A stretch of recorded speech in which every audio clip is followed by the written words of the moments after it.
Identificación de factores de riesgo en pacientes especiales. Segunda parte.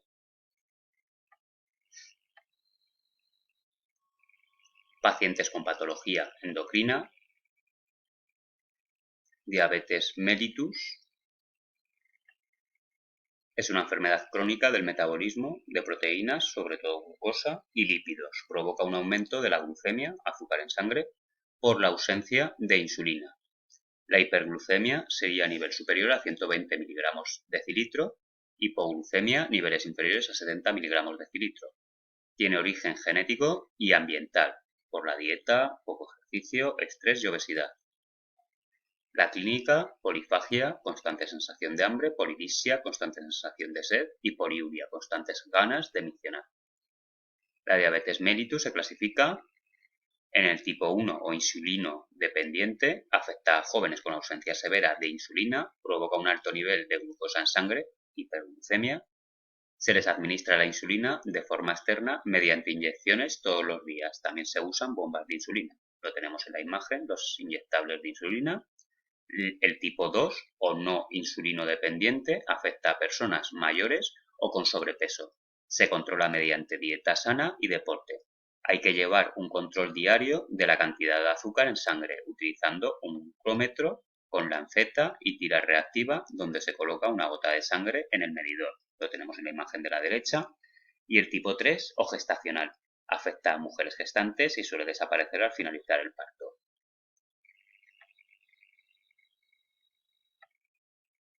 Los cuadros clínicos de hiperglucemia son la cetoacidosis diabética, o CAD, cuando la concentración de glucosa en sangre es mayor a 300 miligramos decilitro, hay ausencia total o relativa de insulina y aumento de glucosa, y el coma hiperosmolar no cetósico, cuando la concentración de glucosa en sangre es superior a 600 miligramos decilitro, hasta 1000 miligramos decilitro. Causa deshidratación general. Los síntomas de la cetoacidosis diabética serían inapetencia, dolor de estómago, náuseas, decaimiento, boca seca y dificultad de la respiración. La diabetes en la cavidad oral causa enfermedad periodontal, lo que sería periodontopatía. Otras alteraciones en el organismo causadas por la diabetes mellitus son afectaciones neurológicas, renales, oftalmológicas y vasculares e hipertensión.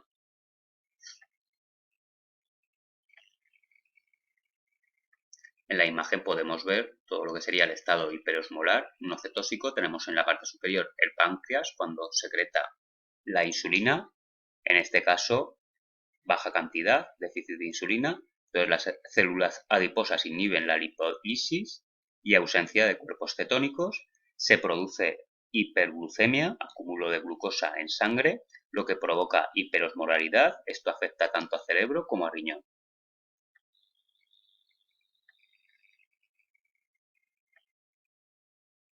La atención odontológica en casos de pacientes con diabetes mellitus, realizar y analizar la historia clínica y estudio de la medicación.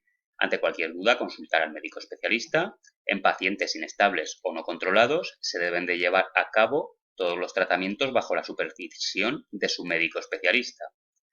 Eliminar todo tipo de infecciones, eliminar cálculo y placa dental, instruir en una buena higiene bucodental y aconsejar una dieta adecuada. Reducir o minimizar en la medida de lo posible las situaciones de estrés y dolor, realizar los tratamientos a primera hora de la mañana, disponer en la consulta de glucosa intravenosa, zumos o derivados de azúcares y realizar cobertura antibiótica previa a los tratamientos a aquellos pacientes no controlados.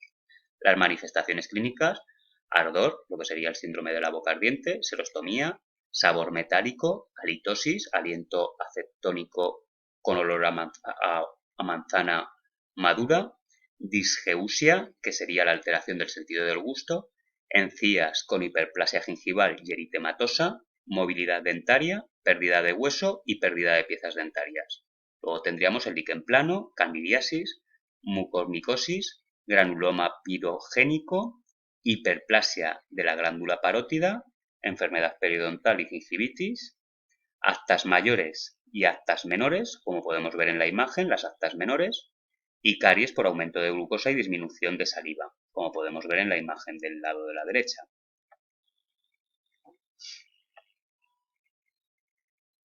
Trastornos del tiroides. El tiroides es la glándula situada en la parte anterior del cuello, cuya función es segregar hormonas responsables de procesos metabólicos. Un trastorno en la glándula tiroidea provoca bocio, aumento de la glándula tiroides por dieta pobre en yodo o ingesta excesiva de alimentos bociógenos, como puede ser el brócoli, coliflor, coles, maíz, limón, mostaza o nabo. En la imagen de la derecha podemos ver lo que sería el bocio.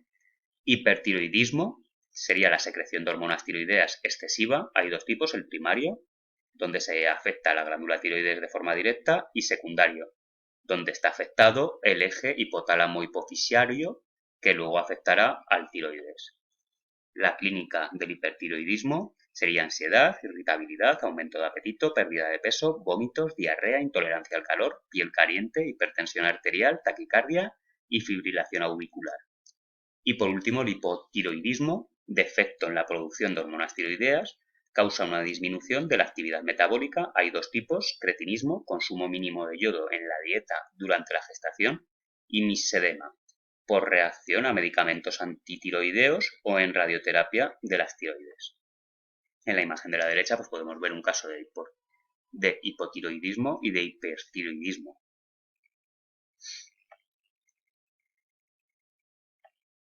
La atención odontológica que tendríamos que tener con pacientes con hipertiroidismo sería realizar y analizar la historia clínica y el estudio de la medicación, como en casos anteriores, explicar el procedimiento que se le va a realizar para así reducir el estrés, evitar altas dosis de anestesia, y se les recomendará la administración de ansiolíticos antes de acudir a consulta.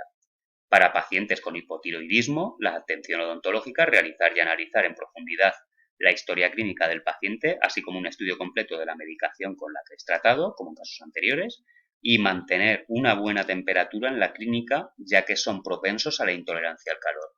Las manifestaciones clínicas en casos de hipertiroidismo: presencia de caries, erosión en las piezas, ya que son propensos a los vómitos, exfoliación prematura de piezas temporales en pacientes infantiles, osteoporosis, enfermedad periodontal y sensación de ardor o escozor en la lengua. Y para pacientes con hipotiroidismo, las manifestaciones clínicas: presencia de alto índice de caries, enfermedad periodontal, maloclusiones, macroglosia y retraso en la elusión dentaria. Aquí en la imagen pues tendríamos los síntomas de hipotiroidismo y los de hipertiroidismo.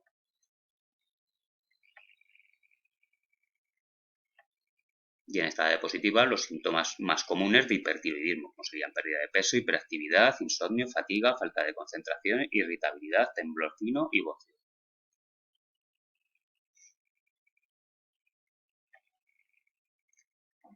Pacientes con VIH.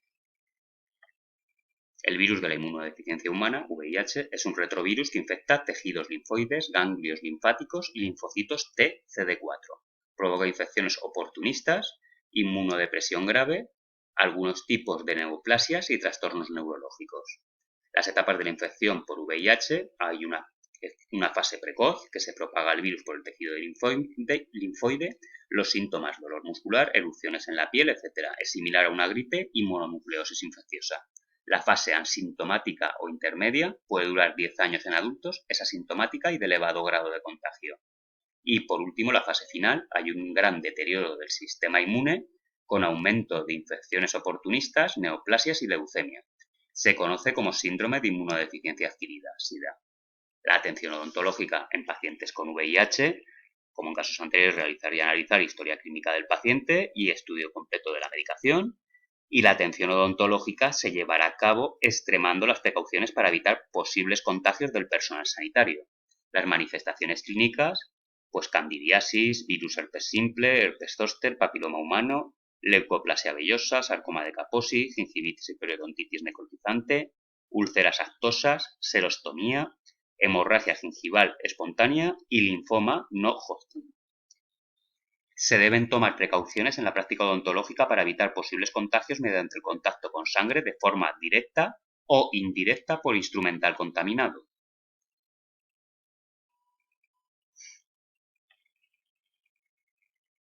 Pacientes con hepatitis. La hepatitis es una enfermedad infecciosa que causa la inflamación aguda o crónica del hígado. causada por los virus de la hepatitis. Los más graves son B y C. Los tipos de virus de hepatitis, pues tenemos el virus de la hepatitis A, transmisión orofecal, se da en condiciones higiénico-sanitarias deficientes, el virus de la hepatitis B, transmisión por vía parenteral, perinatal o sexual, es una ETS, hay una vacuna, el virus de la hepatitis C, transmisión similar al virus de la hepatitis B, causa hepatitis crónica y no hay vacuna, el virus de la hepatitis D necesita al virus de la hepatitis B para producir la infección. Afecta a drogadictos por intercambio de jeringuillas, hemofílicos y pacientes con transfusión de sangre contaminada. El virus de la hepatitis delta, o también llamado hepatitis no A, no B, transmisión por vía entérica, es más agresiva que la hepatitis A y afecta en mayor grado a mujeres embarazadas. Y el virus de la hepatitis E, que es similar al virus de la hepatitis A. En la imagen tenemos el virus de la hepatitis y el hígado inflamado. Todo el personal de clínica dental debe vacunarse de hepatitis B. Son 3 dosis, una primera vacuna, la segunda al mes y la tercera a los 6 meses.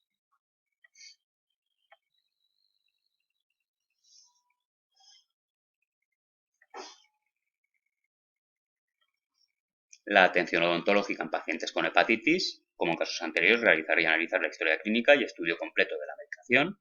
La atención odontológica se llevará a cabo extremando la precaución para evitar posibles contagios del personal sanitario, como ocurría también con el caso del VIH. Siempre que hay una posible infección hay que extremar las precauciones para evitar contagios.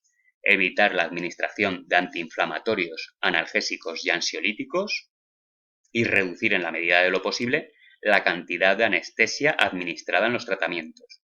Y las manifestaciones clínicas, gingivitis, que lo tenemos en la imagen abajo, hemorragias gingivales, líquen plano, que tenemos una imagen en la parte inferior, halitosis, serostomía y queilitis angular, que serían las heridas en las comisuras de los labios.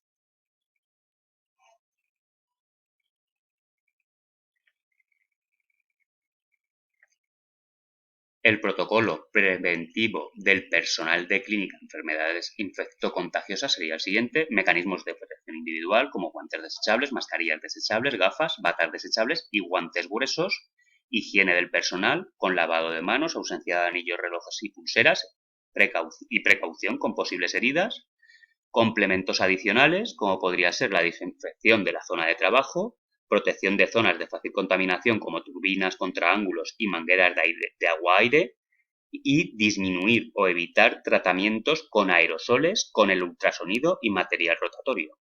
Vacunación de todo el personal sanitario, ya lo hemos comentado antes, vacunación de la hepatitis B. En caso de contagio accidental, lavado inmediato con agua, aplicación de algún antiséptico como clorexidina o povidona yodada, acudir a un centro sanitario de salud y solicitar la realización de un análisis de sangre. Este protocolo preventivo sería tanto válido para hepatitis como VIH o cualquier otra enfermedad infecciosa.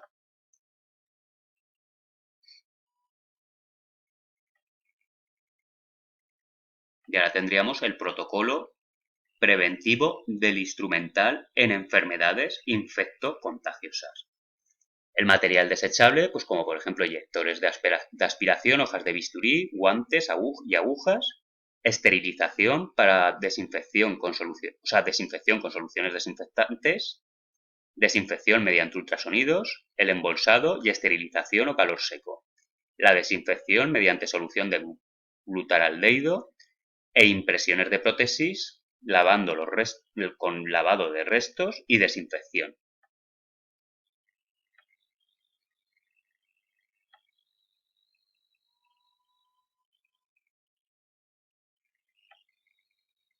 Y con esto habríamos terminado la segunda parte, continuará en la tercera parte.